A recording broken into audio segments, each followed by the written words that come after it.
अस्सलामुअलैकुम वरहमतुल्लाह। दोस्तों, कुछ दिन पहले आपने महमूद मदनी साहब का एक बयान सुना होगा जिसमें उन्होंने कहा कि असदुद्दीन ओवैसी साहब के पीछे चलने वाली जो भीड़ है वो सारी की सारी पागल है, और कहा कि असदुद्दीन ओवैसी साहब के सियासत से मैं इत्तेफाक नहीं करता।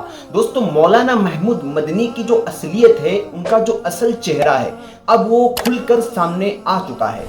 आखिर वजह क्या है कि बड़े बड़े हिंदुस्तान के अंदर मौलाना है, उनको तो बड़ा मंच नहीं मिलता, उनको तो रजत शर्मा कभी अपने शो में नहीं बुलाते।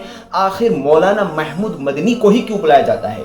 एक वजह और भी सामने निकल कर आई है। बताया जा रहा है कि बाबा रामदेव पतंजलि जिनकी कंपनी है, जिनके प्रोडक्ट जो है हिंदुस्तान भर के अंदर लोग उसको इस्तेमाल करते हैं, तो पतंजलि के कुछ प्रोडक्ट ऐसे हैं जो हलाल है, और इनको हलाल सर्टिफिकेट जो जिसने दिया है वो है जमीयत उलमा हिंद, जो मौलाना महमूद मदनी साहब की है।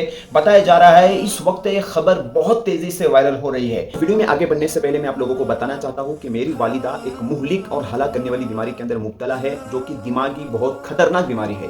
पिछली वीडियो के अंदर मैंने आप लोगों से ताउन की अपील की थी। माशाल्लाह कुछ भाइयों ने मेरा ताउन किया, लेकिन वो ताउन हमारे लिए नाकाफी है, क्योंकि इलाज के अंदर काफी ज्यादा खर्च आ रहा है। तो आप लोगों से गुजारिश है, 100 रुपए से 200 रुपए से मेरा ताउन करें। यहाँ पर आपको नंबर भी दिख रहा है मेरा, आप जो है इस पर कॉल करके पूरी जानकारी मुझसे ले सकते हैं। क्या बीमारी है, सारी तफसील मैं उस पर आप लोगों को बताऊंगा। कि पतंजलि के कुछ प्रोडक्ट जो है बाहर देशों के अंदर, यानी सऊदी अरबिया के अंदर पतंजलि के कुछ प्रोडक्ट जाते हैं, तो ये सारे प्रोडक्ट जो हलाल है, इसको जो सर्टिफिकेट दिया गया है ये मौलाना महमूद मदनी की तरफ से दिया गया है। क्योंकि मौलाना महमूद मदनी जो है बाबा रामदेव, जो कि मुसलमानों के खिलाफ उनकी वीडियोस आती रहती हैं, उनको जो है मौलाना महमूद मदनी साहब ने जो है सर्टिफिकेट दिया है। तो अब इससे अंदाजा लगा सकते हैं कि मौलाना महमूद मदनी की सोच क्या है। दोस्तों, मौलाना महमूद मदनी साहब की कोई खुसूसियत हो या ना हो, एक खुसूसियत ज़रूर है कि मुसलमान, चाहे वो किसी भी मजहब का हो, किसी भी मकतबे फ़िक्र का हो, मुसलमान अगर वो एकजुट होने पर आता है, एक प्लेटफॉर्म पर जमा होने के लिए तैयार हो जाता है, उसी वक्त मौलाना महमूद मदनी एक ऐसा बयान दे देते हैं जिससे मुसलमानों के अंदर इंतशार पैदा होता है। अब क्या है कि मुसलमानों के मुद्दों को उठाने वाली जो शख्सियत है हिंदुस्तान के अंदर, वो है बैरिस्टर असदुद्दीन ओवैसी साहब। अब ये क्या है कि मुसलमानों के सियासी मसला हो या मुसलमानों का इस्लामी मसला हो, पार्लियामेंट के अंदर दहाड़ने वाला एक ही शेर है, वो है बैरिस्टर असदुद्दीन ओवैसी साहब। अब उनको पता है कि असदुद्दीन ओवैसी साहब के जो पीछे लोग चल रहे हैं, और हिंदुस्तान के अंदर चाहे वो देवबंदी हो, बरेली हो, कोई भी मकतबे फ़िक्र का हो, हर कोई उनको मान रहा है, उनको वोट दे रहा है, उनके पीछे चल रहा है। अब इनके अंदर इंतशार पैदा करना था, और उस इंतशार पैदा करने के लिए महमूद मदनी साहब को हिंदुस्तान के जो बड़े बड़े चैनल से है, जो किसके चैनल से, किस मीडिया वालों के चैनल से आप जान सकते हैं, तो उनके चैनलों पर उनको बुलाया गया, और बुलाने के बाद जो है मौलाना महमूद मदनी साहब जो है ऐसे ऐसे बयान देते हैं।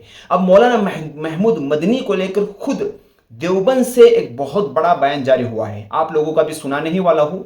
मौलाना महमूद मदनी को लेकर देवबंद से एक बहुत बड़ा बयान जारी हुआ है, जो कि मोहतमीम है, जो देवबंद के जिम्मेदार है, उन्होंने मौलाना महमूद मदनी साहब के बारे में क्या कहा है, आप यहाँ पर उसको सुन सकते हो। अस्सलाम वालेकुम रहमतुल्लाहि व बरकातुहू। आज मौलाना महमूद मदनी साहब के इंटरव्यू के सिलसिले में मेरे नाम एक मैसेज सबसे पहले गालिबन यूसुफ साहब नामी किसी साहब ने भेजा था, और उसके बाद उस क्लिप की कॉपी मेरे पास 50 नंबर से आ चुकी है और मुसलसल आ रही है। चूंकि उसने मुझको मुखातब बनाया गया है, इसलिए मेरे लिए उसकी वजाहत करना ज़रूरी है। ये मुझे मालूम नहीं कि ये किसी पुराने इंटरव्यू की क्लिप इस वक्त शाये की जा रही है, ये कोई नया इंटरव्यू है। जहाँ तक उसके मौजू का ताल्लुक़ है, तो यकीनन मुझे मौलाना महमूद साहब के इस अंदाज़े कलाम से बिल्कुल इत्तफाक नहीं है।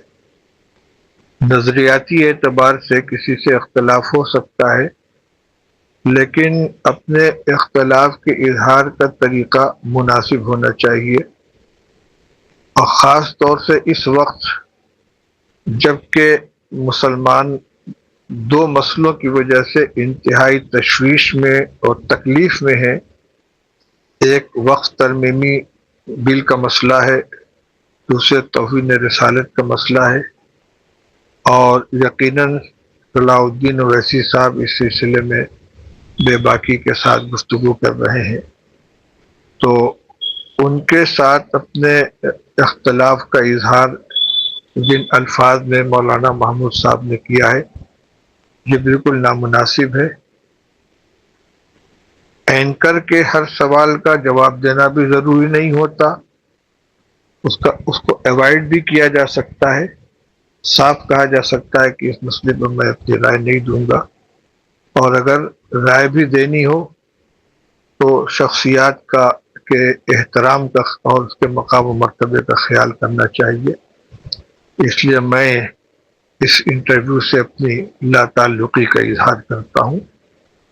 جہاں تک تعلق ہے ان کی علمی صلاحیت یا ان کے شورا کی رکنیت کا، وہ مسئلہ الگ ہے، اور اس کا تعلق تنہا میری ذات سے نہیں بلکہ پوری مجلس شورا سے ہے، اس لیے میں اس مسئلے پر کوئی تبصرہ اس وقت نہیں کروں گا۔ بہرحال جو ہوا یہ مناسب نہیں۔ دوستو، آپ نے دارالعلوم دیوبند کے محتمیم صاحب کا بیان سن لیا۔ انہوں نے کہا کہ میں مولانا محمود مدنی کے اس بیان سے ذرا بھی اتفاق نہیں کرتا، کیونکہ اس وقت مسلمانوں کا حال کیا ہے، مسلمان کن مسائل سے دوچار ہے، ہندوستان کے اندر مسلمان کا سیاسی مسئلہ ہو یا اسلامی مسئلہ ہو، ہر اعتبار سے مسلمانوں کو نشانہ بنایا جا رہا ہے، مسلمان جو ہے پریشان ہے۔ ایسے حالات کے اندر بڑے منچ پر جا کر مسلمانوں کے خلاف ایسی باتیں کرنا اور مسلمانوں کا مدعا اور مسئلہ اٹھانے والی شخصیت بیرسٹر اسد الدین اویسی صاحب، ان کے تعلق سے ایسی بات کرنا یہ بالکل نامناسب ہے۔ میں اس سے بالکل اتفاق نہیں کرتا۔ اس طریقے سے جو ہے مولانا محمود مدنی صاحب کے تعلق سے محتمیم دارالعلوم دیوبند نے بیان دیا ہے۔ دوستو، آپ لوگوں کی کیا رائے ہے اس سارے مسئلے پر؟